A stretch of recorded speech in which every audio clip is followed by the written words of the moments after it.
Assalamualaikum warahmatullahi wabarakatuh. Perkenalkan, saya Nur Indasari dari kelas H dengan NIM 2507015010116. Pada presentasi kali ini saya akan membawa teman-teman untuk menyelami perjalanan perkembangan saya dari masa prenatal hingga masa anak tengah dan akhir. Saya lahir di Selayar, tepatnya pada tanggal 8 April 2007 di hari Minggu, dan sekarang saya sudah berusia 18 tahun. Saya adalah anak ketiga dari 4 bersaudara.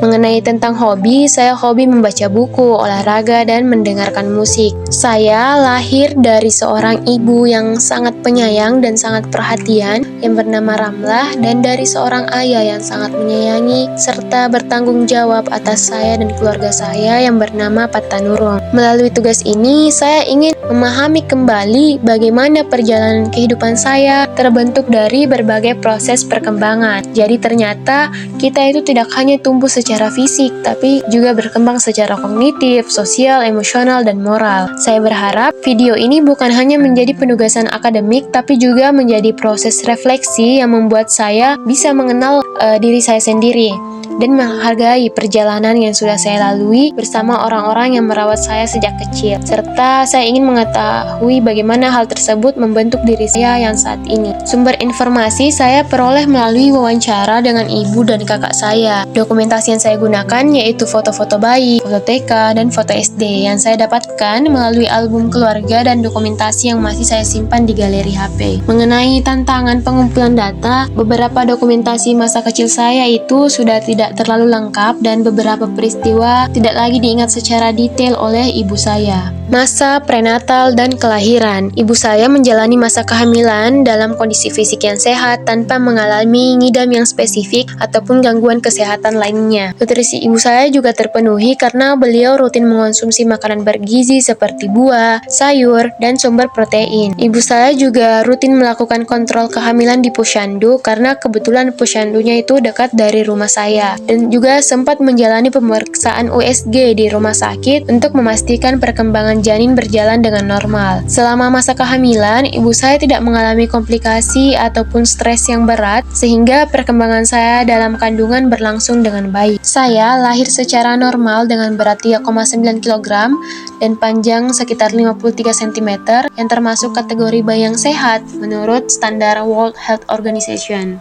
Setelah lahir, kondisi saya itu baik, ditandai dengan tangisan pertama yang kuat dan keras. Proses kelahiran saya berjalan dengan lancar dan normal dan tidak ditemukan masalah kesehatan, sehingga saya dapat beradaptasi dengan lingkungan baru secara optimal. Analisis teori. Menurut Santrok tahun 2011 menjelaskan bahwa kesehatan fisik ibu, nutrisi yang baik, dan perawatan kehamilan yang teratur merupakan faktor yang penting dalam mendukung perkembangan janin. Minimnya stres dan tidak adanya paparan risiko selama kehamilan termasuk faktor protektif dapat mendukung perkembangan otak dan juga sistem saraf. Hal ini kemungkinan berkontribusi pada kondisi fisik saya yang sehat saat lahir dan perkembangan motorik saya yang cepat di masa bayi. Masa bayi yaitu 0-2 tahun. Pertama ada perkembangan fisik dan motorik. Jadi setelah saya lahir berat saya itu 3,9 kg dan tinggi badan saya itu juga berkembang sesuai dengan usia. Pada usia 2 bulan saya itu sudah bisa mulai belajar tengkurap, sudah bisa belajar menggenggam. Pada usia 10 bulan saya itu sudah bisa merangkak dan duduk. Di usia 1 tahun saya sudah bisa mulai berdiri dan belajar untuk berjalan meskipun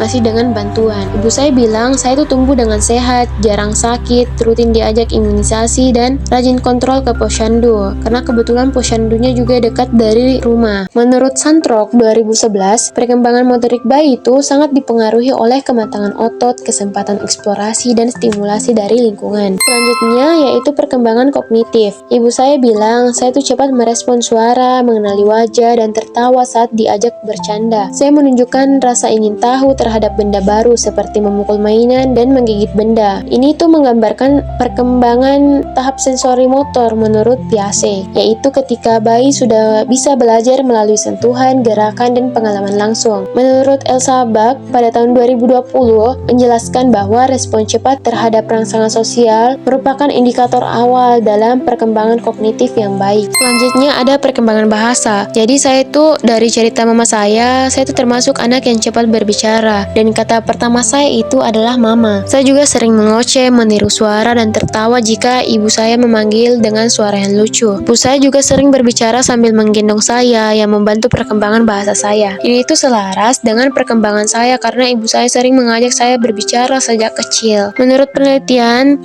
dari Rowe dan Wiesleder pada tahun 2020 menekankan bahwa percakapan dua arah sehari-hari itu bisa mempercepat perkembangan kosakata bayi. Selanjutnya ada perkembangan sosial emosional. Jadi, kata ibu saya itu paling dekat dengan ibu, tetapi masih nyaman diasuh sama orang lain. Hal ini menunjukkan pola secure attachment menurut teori Bowlby, yaitu bayi dengan secure attachment biasanya memiliki regulasi emosi yang stabil dan lebih mudah beradaptasi. Penelitian terbaru oleh Elsabak pada tahun 2020 juga menjelaskan bahwa kedekatan dan responsivitas pengasuh membantu bayi mengembangkan regulasi emosi dan kemampuan sosial pada tahap awal. Selanjutnya masuk kepada tahap masa anak-anak awal 2-6 tahun. Perkembangan fisik dan motorik. Di usia ini saya sudah menjadi sangat aktif. Ibu bilang saya sudah suka berlari-lari keliling rumah, memanjat kursi dan mulai bersepeda kecil. Ini itu menunjukkan perkembangan kemampuan motorik kasar yang baik. Kemampuan motorik halus saya juga semakin baik. Saya sudah bisa memegang pensil, menggambar garis-garis abstrak, serta menyusun balok dengan rapi. Perkembangan kognitif. Pada usia praoperasional, menurut Piaget, saya sudah mulai memahami warna, memahami angka dan simbol. Ibu saya juga bilang, saya sudah sangat suka bertanya. Menurut penelitian, yaitu Muller, pada tahun 2020, menjelaskan bahwa pada usia ini, terjadi peningkatan signifikan dalam memori kerja dan kemampuan representasi simbolik. Selanjutnya, perkembangan bahasa. Jadi bahasa saya itu sudah berkembang pesat. Saya juga sudah mulai mampu membuat kalimat yang lebih panjang dan mengekspresikan keinginan melalui kata-kata. Nah, menurut Santrok tahun 2011, pola asuh otoritatif yaitu hangat tetapi memiliki aturan yang jelas dapat membantu perkembangan komunikasi yang efektif. Selanjutnya ada perkembangan sosial emosional. Jadi, ada momen ketika adik saya itu lahir, ibu bercerita bahwasanya saya itu sempat menjadi lebih rewel dan ingin selalu berada di dekatnya. Melihat kembali ke fase ini, saya memahami bahwa saya sedang menyesuaikan diri dengan peran baru saya sebagai seorang kakak. Menurut teori Erikson, masa ini itu berada pada tahap inisiatif versus guilt, di mana anak sudah mulai memahami perannya dalam keluarga dan ingin menunjukkan inisiatifnya. Selanjutnya ada perkembangan moral. Nah, pada usia ini tuh saya sudah mulai belajar membereskan mainan dan meminta izin. Banyak perilaku saya terbentuk karena meniru orang tua. Ini tuh sejalan dengan teori sosial kognitif dari Bandura bahwasanya anak itu belajar melalui modeling. Selanjutnya masuk pada masa anak tengah dan akhir, yaitu usia 6-12 tahun. Yang pertama ada perkembangan fisik dan motorik. Pada usia sekolah dasar, saya itu tumbuh dengan sehat. Saya banyak bermain di luar, bersepeda, berlari dengan teman, dan jarang sakit. Tubuh saya itu semakin kuat dan gerakan saya itu semakin terkoordinasi dengan baik. Nah, menurut Santrok, tahun 2011, anak usia 6-12 tahun itu biasanya mengalami perkembangan motorik yang lebih stabil. Penelitian Samson dan Kochanska pada tahun 2020 juga menjelaskan bahwa aktivitas fisik rutin bisa membantu anak mengatur emosi dan perilakunya dengan lebih baik.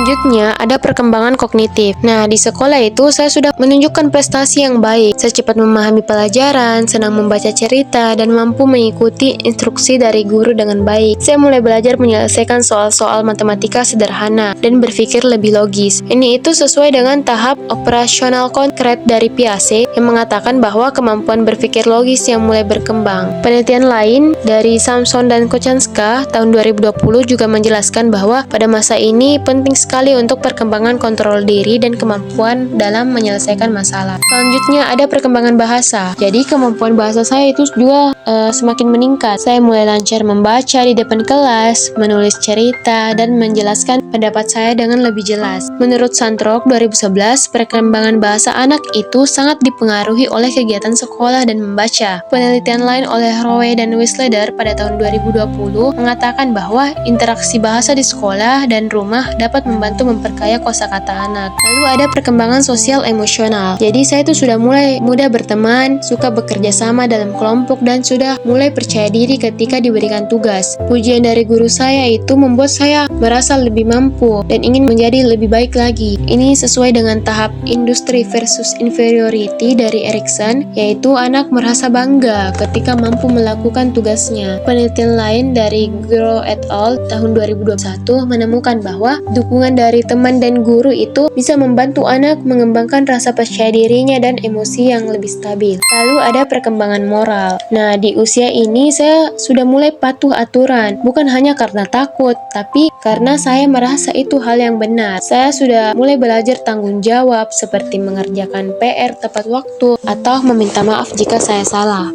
Ini sesuai dengan tahap moralitas konvensional awal dari Kohlberg ketika anak menaati aturan karena ingin diterima dan ingin berperilaku baik. Dari seluruh proses ini, saya itu belajar bahwa perkembangan saya itu sangat dipengaruhi oleh lingkungan keluarga saya yang penuh dengan kasih dan juga responsif. Saya menyadari bahwa saya tumbuh dalam lingkungan yang aman yang membuat saya bisa berkembang dengan baik secara emosional, sosial, maupun kognitif. Saya memahami bahwa perkembangan manusia adalah proses yang kompleks, melibatkan faktor biologis, faktor lingkungan, faktor pola asuh, serta faktor interaksi sosial. Teori yang paling bermakna bagi saya adalah teori dari Erikson, karena sangat relevan menggambarkan perubahan peran dan tantangan yang saya alami di setiap tahap kehidupan. Saya sangat bersyukur memiliki ibu, ayah, dan keluarga yang selalu mendukung perjalanan perkembangan saya. Saya ingin mengucapkan terima kasih karena sudah merawat saya sejak masa prenatal hingga sekarang, dan karena sudah bersedia juga untuk berbagi cerita sehingga saya bisa membuat video lifespan ini.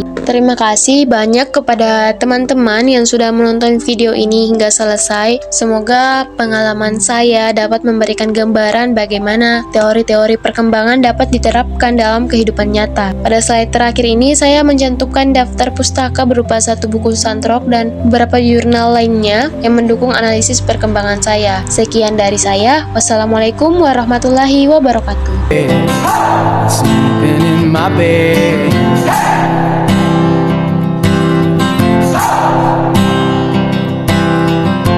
So show